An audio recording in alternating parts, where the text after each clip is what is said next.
Today, I'm going to be interviewing John Scanlon. John Scanlon is the CEO of Suez Recovery and Recycling UK.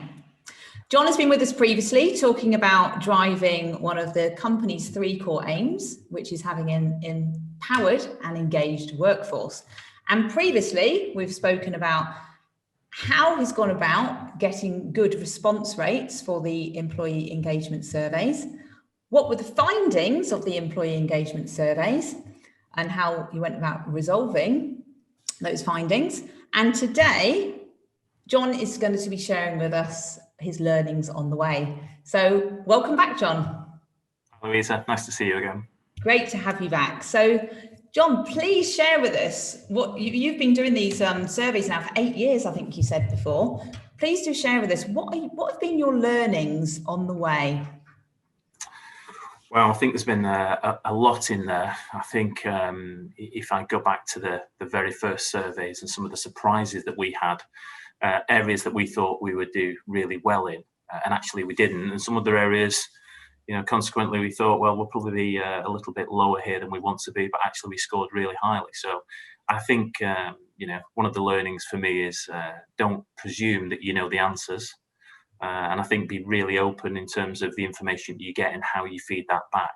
I think one of the other key learnings that we've had, Louisa, I would say is, the importance of my manager in terms of employee engagement and motivation. We have a bit of a saying that we talk about a lot within the business that people join companies but leave managers. And I think that's really true. We can all think about in the past, if you've had a really good manager who's looked to work with you, develop with you, give you opportunities, that's really engaging. And you compare that to a manager who really, you can tell, doesn't care about you as an individual, much less motivating, and maybe drives people to leave. So, we've really learnt about that, I would say.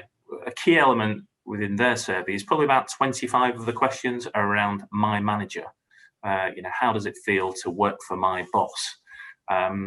And it gives really powerful feedback. And that's the element. Then you sit down, you talk to the individuals, and everybody has the ability to improve and be a better manager. And, why wouldn't you want to be a better manager? I'm going to put you a bit on the spot here, actually, John, so apologies in advance. But was there a specific learning that you had about yourself personally that you found?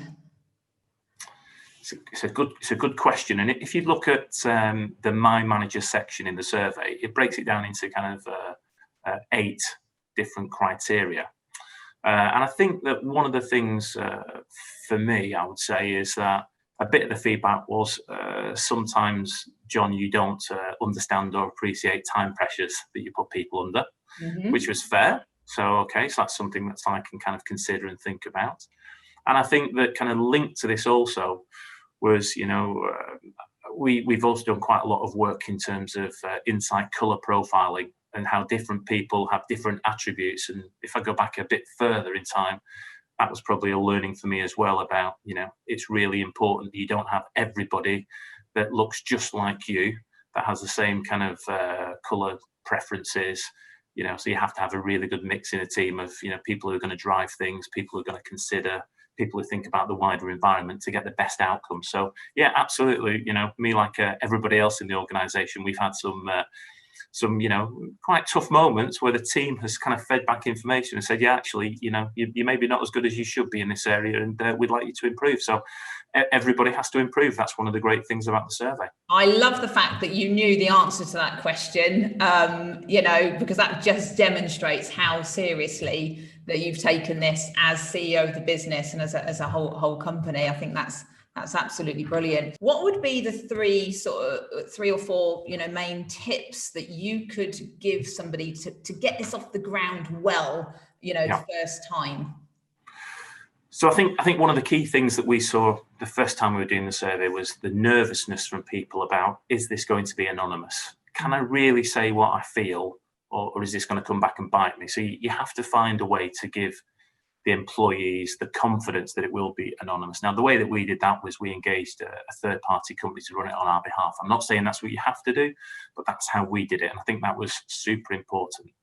I think then you have to be really transparent with the information that you get back, there's no point asking people to spend their time, filling a survey in, and then they never hear anything about it. So we're really structured in terms of how we give feedback at every tier of the business, in every location. Everybody knows that this week they'll get the feedback in terms of what they said and what's going to change.